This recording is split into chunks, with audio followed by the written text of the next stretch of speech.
I'll talk about broadly the topic of sexuality and spirituality. That I'll talk about this in three parts. So I'll talk about why sex, why spirituality,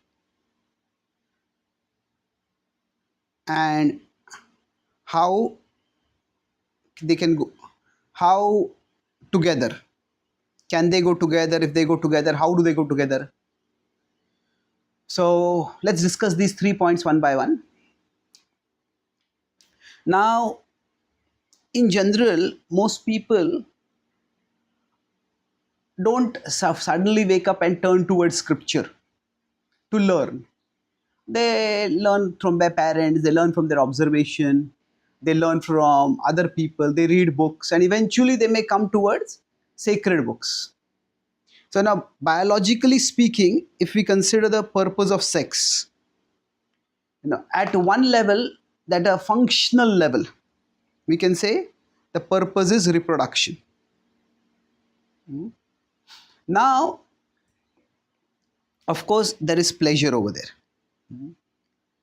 So, these two, sometimes we put them as recreation and procreation.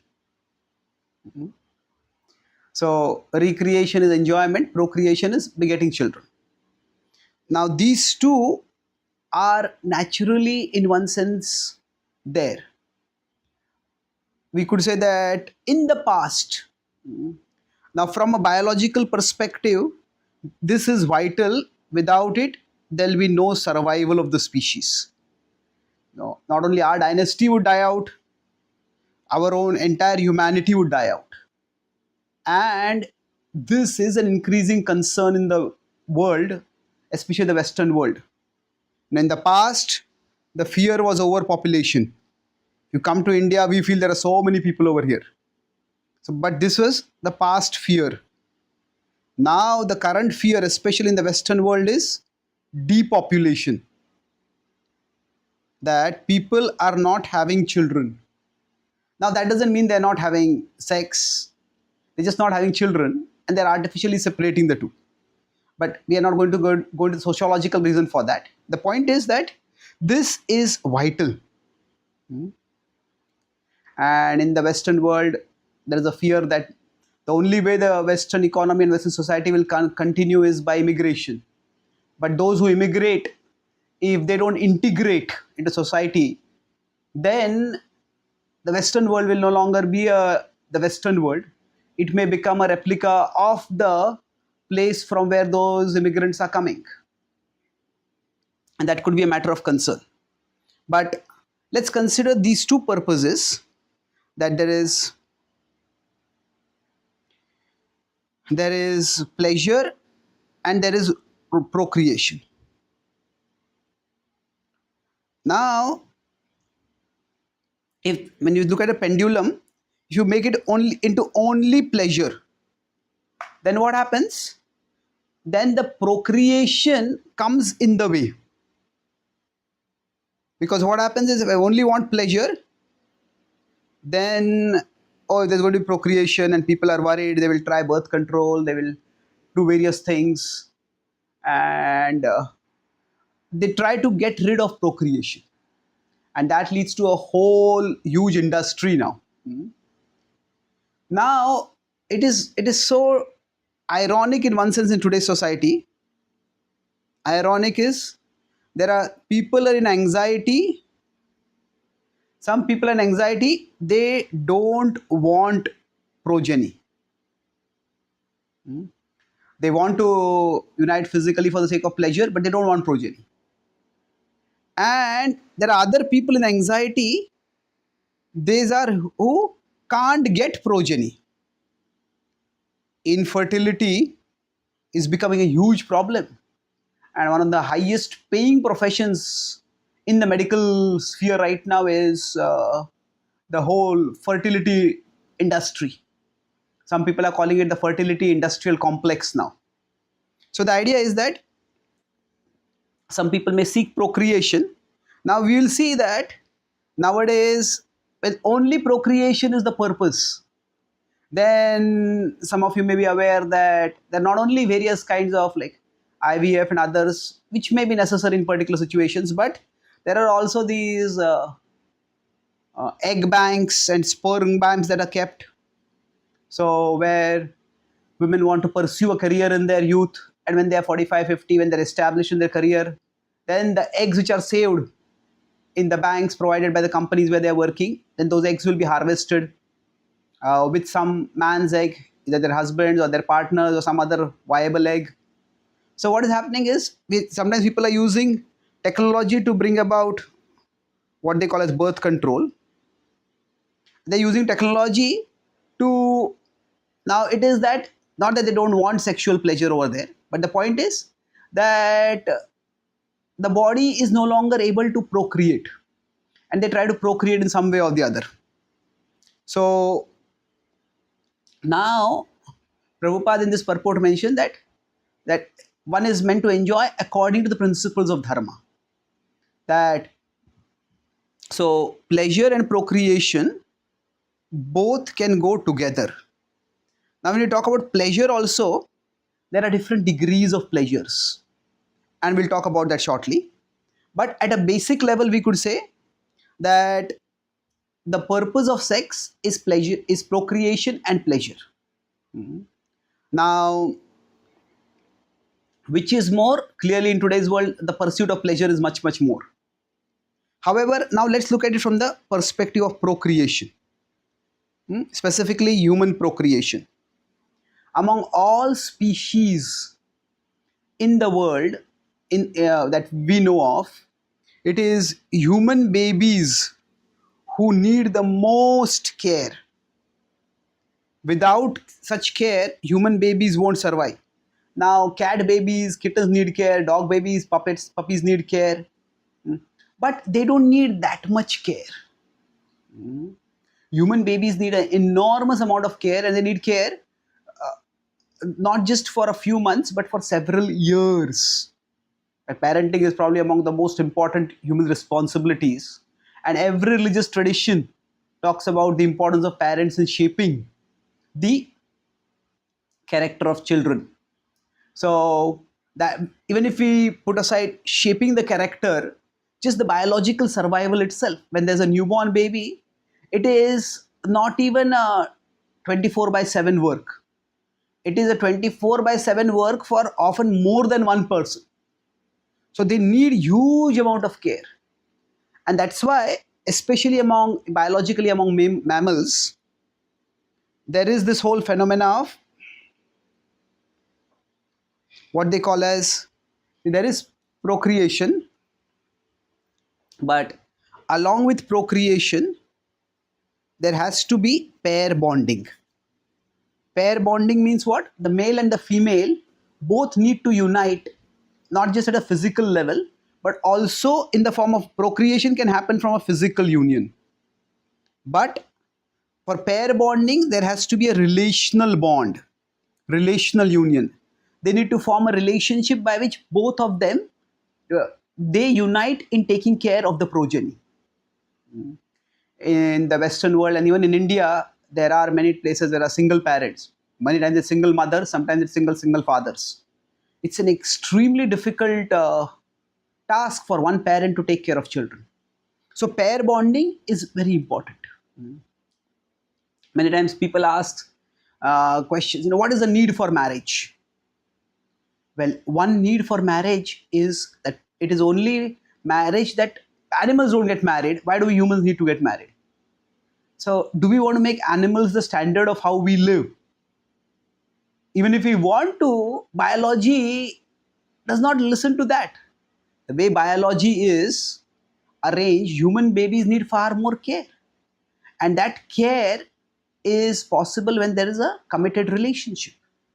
And in many ways, as marriage as an institution goes down, then what happens is naturally procreation goes down. And procreation goes down, then a whole sort of like depopulation happens and many other problems start coming up. So from the perspective of biology itself, the pair bonding is important. And in now, whenever there is a pair bonding, in the West, there was around the 1940s, and it went on for quite some time. And Prabhupada came to America. This was, okay, so what happened? Yeah, that was the peak of that situation. That was called the sexual revolution. And in that sexual revolution came the idea that we should have free love. Now, free love was basically a euphemism for free sex. And they said, oh, religion has put old fashioned bonds on us to restrict us from enjoyment. But actually, free love is an oxymoron. To say, use the word free love, that is like saying somebody is a brilliant fool. Why? Because love, in essence, is a bond. And when we say it's a bond, that itself creates restriction. When a man and a woman, if there is real love, they form a bond, then that means there is a commitment and they don't see other people. So here C is a euphemism for many more things. So the idea is that free love is an impossibility. Love, now love can be given freely, but if there has to be a loving relationship, then that loving relationship has a bond. So now that bond is formalized through marriage. So this, without this, the problem would be that there would be just even from a biological perspective, if there is no commitment to taking care of children, which requires decades, then there will be no children, or children will be uncared for. And these are the two problems sociologically in the West. Sociological problems in the West are twofold. One is that there is depopulation, which is now becoming more and more alarming. And Japan and other countries are, this a very alarming situation. China is also alarming situation, but China, it's because of a different reason. They forcibly tried to have one child by fiat. Now they're trying to change it. But the other is that uncared for children. And when the children are uncared for, then what happens is they become delinquents. They get into bad habits. They hurt themselves. They hurt others. And that is, they become self-destructive. They even become destructive. So many of these school shooters that are there in America, it's tragic. Some people say guns are to blame. However, it's more of mental health issue and poor parenting issues, and many other issues are there involved in it. But the point is, this is a serious problem. So leave alone the spiritual perspective. If we consider the purpose of sex itself, if it is procreation, then that is definitely one purpose. And if procreation is there, there has to be a certain level of commitment in the relationship. And that commitment is possible only when there is a certain level of regulation. And so even from a biological perspective, there has to be regulation of the sexual urge. Now when we talk about pleasure, and the pleasure can be at different levels.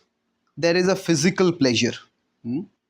Physical pleasure is that when the sexual urge, there are the hormones that are secreted, and that brings some pleasure. Now, higher than that is what you can say the emotional pleasure. Now, emotional pleasure, you can call it also the relational pleasure. Now, life is tough. And we may have many friends, we may live in a large community. But if there is a close bond with one person, that can be a great help. And for many people, that may be an indispensable need. Now there can also be spiritual pleasure. And this is where we'll move towards spirituality at the second point. But the current situation is that if you consider this physical and emotional pleasures, even we put aside the physical, spiritual pleasure right now. So what happens is, in the pleasure associated with sex. So if somebody wants too much physical pleasure only, then what will happen is they will go away from the emotional pleasure, the relational, let's not call it emotional, relational pleasure. Because if one is simply seeking physical pleasure, then one will start thinking, no, why be with the same person? I'm getting the same thing. Now, of course, if somebody goes with another person also, ultimately, biologically, it is the same thing. But at least the mind has that, can have that illusion that there is something new over there. So, what has happened is when the physical pleasure alone is sought, there is enormous loneliness and insecurity.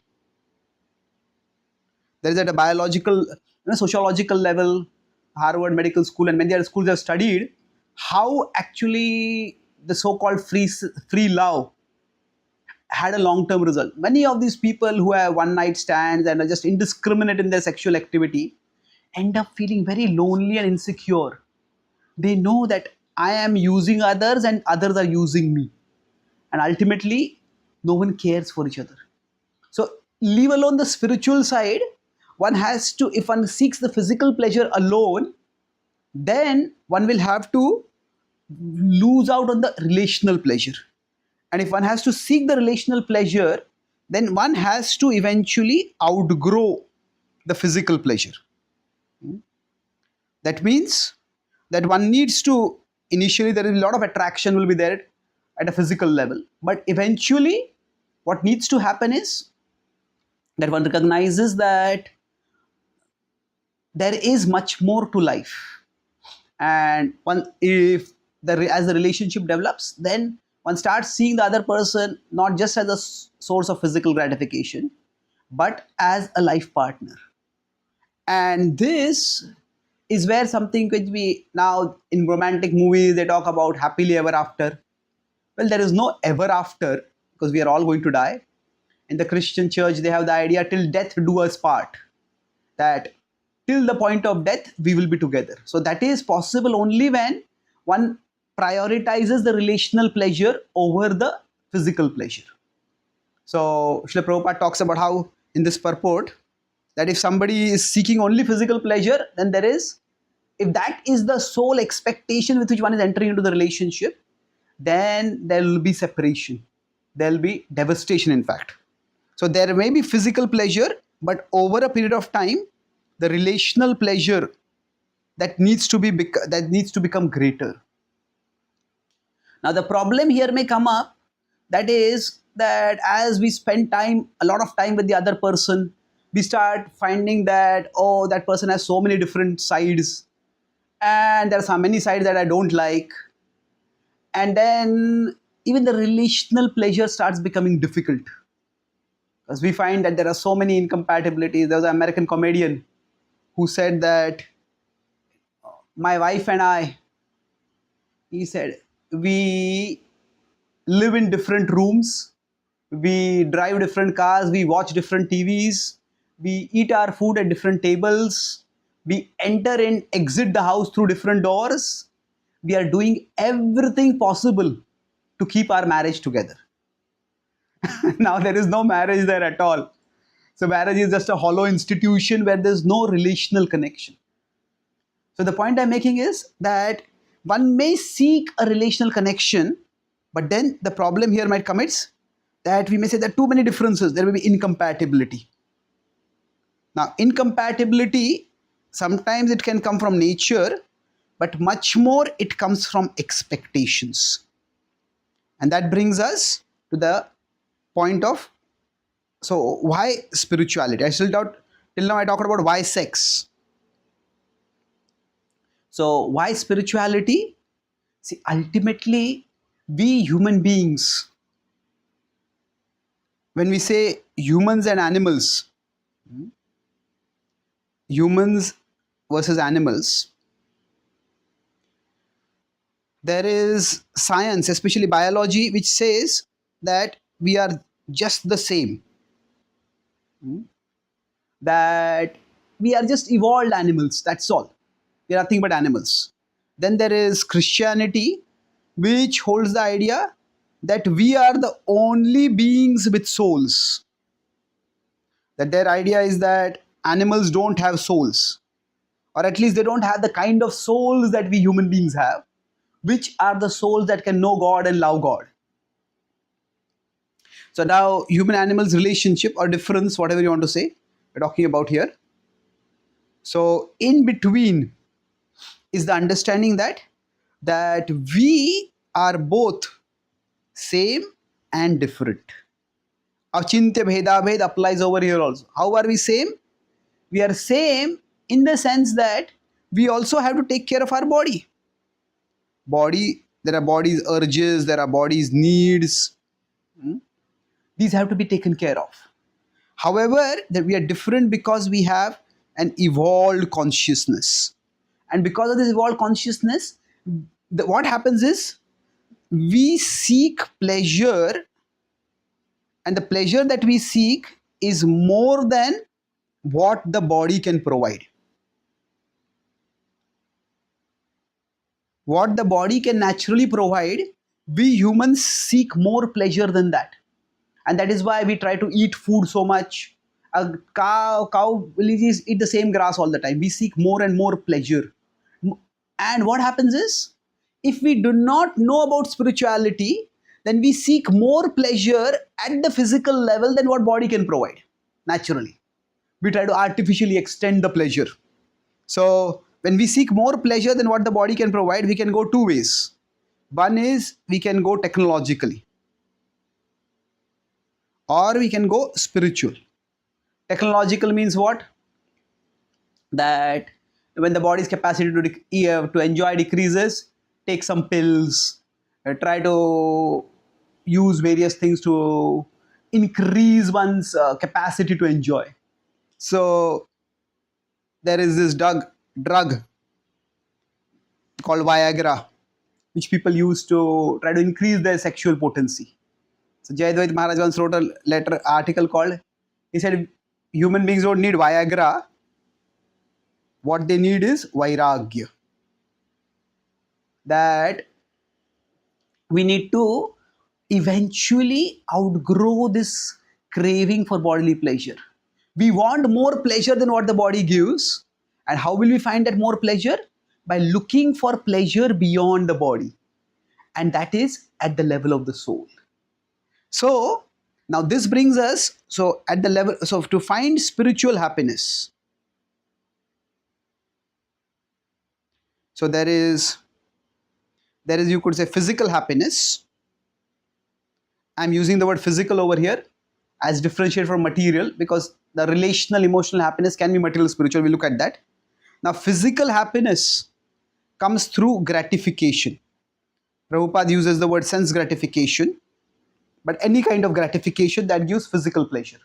Now spiritual happiness comes through purification.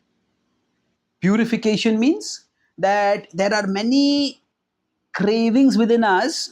So what happens is, we can say we are,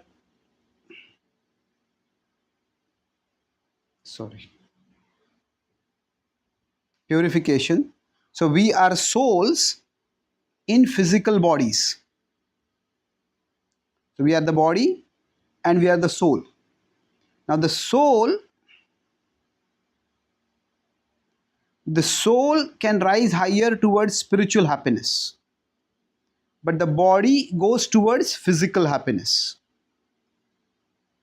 So now what we need to do is that around the soul there is the mind. And this mind is filled with many impressions. Now those impressions can either drag us down, or those impressions can lift us up. So purification essentially means we replace the mind's impressions, so that instead of looking for physical pleasures, we start looking for higher spiritual happiness. So it is only this that can satisfy us. Why? That the simple reason is twofold. Why only spiritual happiness can satisfy us? One reason is the quantity. Quantity means that it alone will be lasting. Now, even if somebody says, who has seen the spiritual world and who has seen uh, God in the spiritual world and what happiness they're going to find. So that's why I have not used the word everlasting.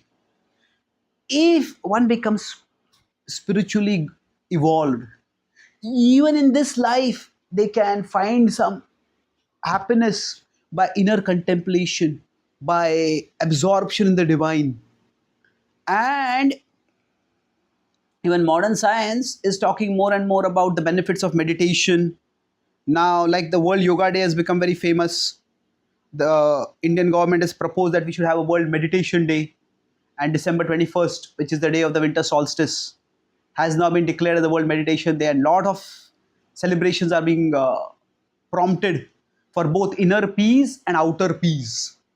So the idea is, even at this level in this world, if there's a little purification, one can experience deeper satisfaction. So spiritual happiness is actually greater in quantity, and it is greater means it will last longer, and it is deeper in quality. Quality means what? It will actually be more meaningful. Over a period of time, even if a person has a lot of sensual physical pleasure, they'll just get exhausted, they will get bored with it.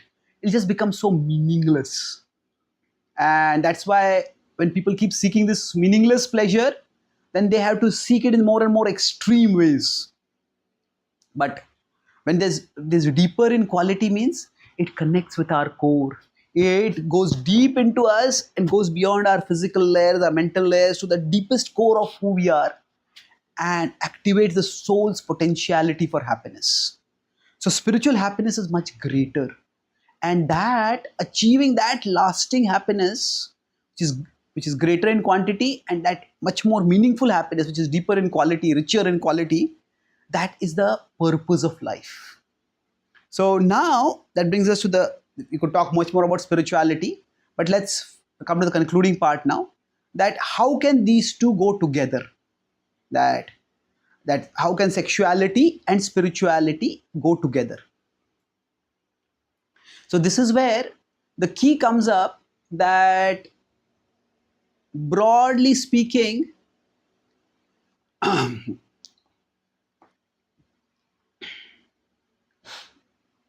we could put it in many ways, but let's put it this way, that at the materialistic level, there is only sexuality. And some people may claim that, oh, you can be sexual and still you can be spiritual. But that's a very superficial, sentimental kind of spirituality, because the consciousness gets locked in the body due to spirituality. When the consciousness is locked in the body, one cannot really perceive spiritual reality, as Krishna talks about it in 2.44. Bhogaishware pasaktana taya apaharita chetasam. Now, on the other hand, some people may say we will pursue only spirituality. Now, this is possible for a few people, and across the world's tradition, and especially in the Vedic tradition, there was the renounced order. And it is also expected that everyone eventually take toward renunciation. And now, only spirituality, it may seem impractical for most people. So, for a few people it may be possible, but for most people it can seem so impractical that if that is made the standard of spirituality, then most people will say, spirituality is not for me. Now, the Bhagavatam does seem to sometimes make statements that there has to be only spirituality and one has to give up all sexual pleasure. And yes, there is some truth to that at the ultimate level when one gets purified. At the same time, we need to remember that the Bhagavatam is spoken to a person who is about to die. And he has already renounced the world, and therefore the Bhagavatam focuses on telling Parikshit Maharaj stories that will enable him to become absorbed single-mindedly in Krishna. So now for most people, there will be a certain level of sexuality and there will be a certain level of spirituality. So now, within the last part, I'll talk about the final part, how these two, can they go together? To what extent can they go together?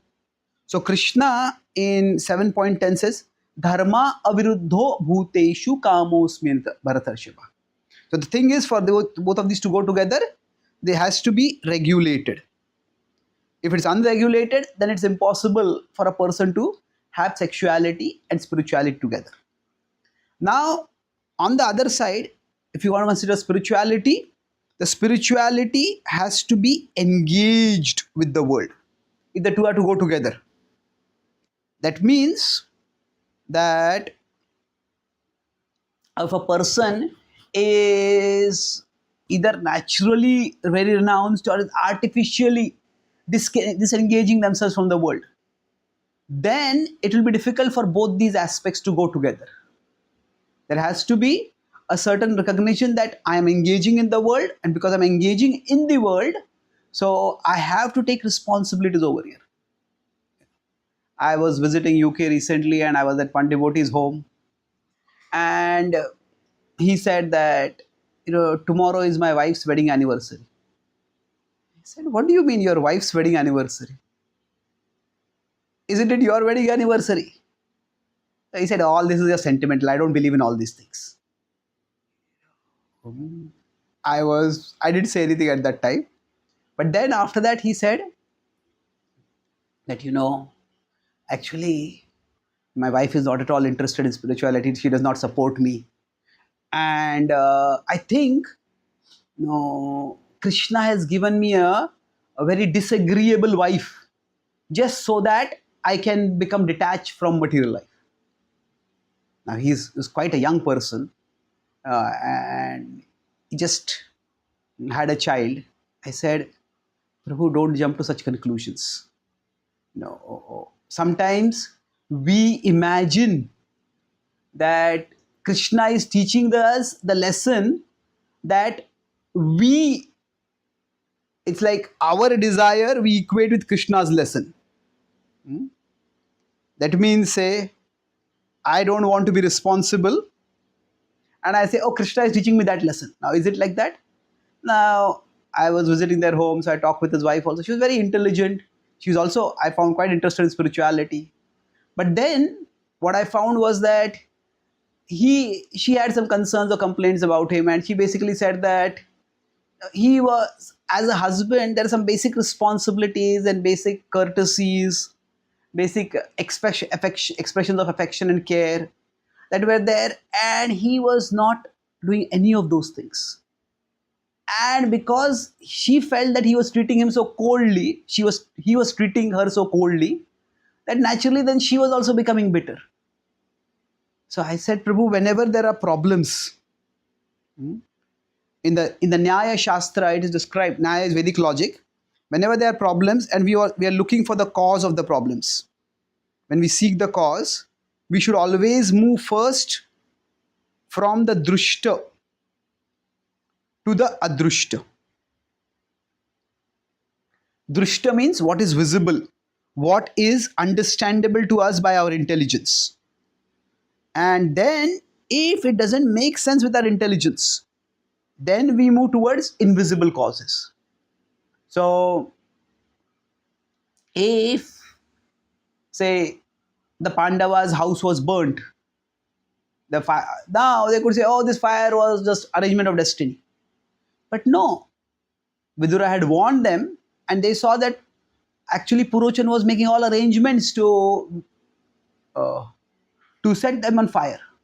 So when the actual fire occurred, they knew it was not destiny, it was this particular person's cause. So sometimes if we focus too much on spirituality, then we may neglect the relational aspects, and then that can make our life more difficult than it needs to be. Prabhupada says that it's a matter of expectations.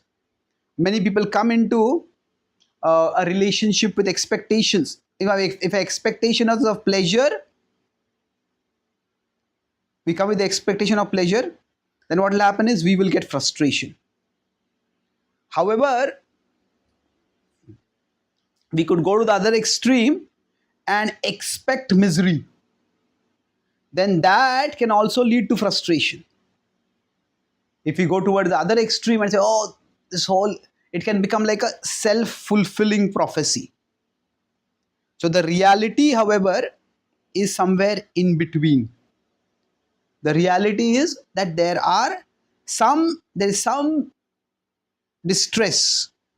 The reality is there is some misery, there is some distress that is unchangeable or unavoidable. Just by being in the material world, to each individual is a different individual, and we will have different understandings. There's unchangeable, but there is also changeable or reducible. So we can say there is irreducible misery. Just two people being different will create some problems. But there is reducible misery. Reducible misery means that we need to understand each other and function in such a way that this misery gets reduced. Krishna points this in 12.15 where he says, so I read this verse to this devotee and I told him that, now see what does Krishna say over here? Yasman no dvijate loko, lokan no dvijate cha yah. Harsha marsha bhayodvegair, mukto yah sachame priyaha. So Krishna says, in any relationship what will happen is, I will disturb you and you will disturb me, and together we create a disturbed home and then a disturbed world. But we don't have to do that. Krishna says, those devotees are dear to him, those who don't disturb others and those who don't be disturbed by others. So how do we do this? To come to this level, we need to understand that when we are forming a relationship, that the purpose of the relationship, at one level we may start the relationship with the idea of gratification, but ultimately it is the purpose of the relationship is also to assist us in our evolution. Evolution means that we both grow spiritually. So Srila Prabhupada said one of the purposes of ISKCON is to bring all people closer to each other and closer to Krishna. So if there's a relationship over here, the relationship is healthy, two things will happen. One is that the two people will come closer. They will come closer and they will move higher. Move higher means, so Prabhupada says, come closer to each other and come closer to Krishna. So when we understand that the relationships that we develop at the spiritual level, those are important. And earlier I talked about the balance between the physical and emotional pleasure. Now let's bring in the spiritual part to it. That when there is a spiritual connection, when we start seeing each other not just as, see, there is a physical connection, there is a emotional connection, and there is a spiritual connection. So when there is a physical connection, we just see each other as objects, as objects for gratification, objects for stimulating our hormones and gratifying ourselves. When we see the emotional connection, then at that time we see the other person as a shelter. The other person should understand me, other person should do this for me. Why are they not doing this for me? But when we see a spiritual connection, then we see that we are each other means to be supports for getting the supreme shelter.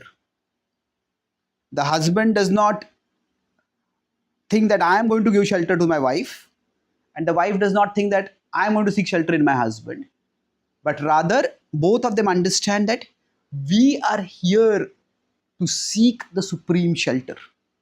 So when this is happening, then even if there is some diminution in the emotional connection, there is some diminution in the physical pleasure, those things won't matter.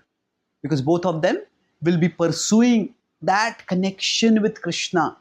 And when that connection with Krishna is there, then both of them, as they come closer to Krishna, so I have my relationship with you, you have my relationship with me, but I have my relationship with Krishna and you have my relationship with Krishna. And relating with you helps me to become closer to Krishna, and relating with you also helps me come closer to Krishna. And this way, there can be a spiritual foundation for the overall relationship in such a way that both people can come closer to each other and ultimately come closer to Krishna and ultimately attain Krishna. So I'll summarize what I discussed today. Our topic was sexuality and spirituality. Can they go together? Or how can they go together? The first point I discussed was why sex? So we discussed at a basic level, for all species, the purpose is procreation. Now there is also some physical pleasure over there. There is recreation. Now we discussed how these two can go towards the extreme, where there is only procreation and only recreation, and both can become problematic. Now, especially in humans, even at a biological level, for procreation to happen, there has to be not just the physical union, but also the relational union. Why relational union? Because there has to be pair bonding. So, because human progeny need much more care than animal progeny. So we discussed how if there is no relational bonding, then even at a physical level there are problems. So there is this whole idea of free love, that only thing it led to is loneliness. So now if somebody seeks only physical pleasure, then they will think, why should I be only with the same person? If somebody thinks only only relational pleasure, then the problem will be the other person might disappoint us. And we may lose out. So now we may feel, why should I be with this person alone? So then we discussed that we humans also need to have a spiritual dimension to our life. So why spirituality? Because we seek pleasure, and that is more than what the body can offer. Animals can eat the food that nature provides and be content, but we want more and more varieties of food, more and more gratification in food. So we can seek this through technology, but that will ultimately be thwarted because the body's limitations will come. Instead, we seek this through spirituality. We understand that there is a layer of being to us which is much deeper. A spiritual pleasure is greater in quantity because it lasts longer, and it is greater in quality because it goes deeper to our core. Now, how can we bring sexuality and spirituality together? So that was the last part where we discussed that the purpose is that ultimately we are together not just for procreation, not just for because procreation requires pair bonding, but we are together ultimately for purification. Now purification means that there is the soul, so there is the body, there is the soul. The soul wants to rise upward, the body drags us downwards, and where we will go will depend on the impressions in the mind. So we need to, in the human form of life, we want to change the impressions. So these impressions, are they taking us upward or are they taking us downwards? Purification means the upward taking impressions are strengthened. And for that purpose, during our life journey, we seek a spiritual partner. So normally when we form a relationship, there may be some distance, but by spiritual growth, we come closer to each other and we come closer to Krishna. So come closer and go higher. That is the characteristic of a healthy relationship. And to the extent we understand that what is the expectation we commit? Come with a purpose. If the purpose is self gratification, if we as generally men will seek physical gratification and they will get bored. Women will seek relational gratification and they will feel dissatisfied. If it's either gratification is the purpose, then that will lead to frustration sooner or later. But if they understand the purpose is evolution, that I want to evolve in my relationship with Krishna. So when we seek physical pleasure, when we seek relational pleasure, when we seek physical pleasure, say men will see women as an object. When we seek relational pleasure, when women will see man as a shelter. But ultimately, when we seek spiritual pleasure, we understand that we are supports for each other so that we can get to the supreme shelter. And that is what the Krishna consciousness process, as given in the Bhagavatam, is ultimately meant to take us toward. Thank you very much. Hare Krishna.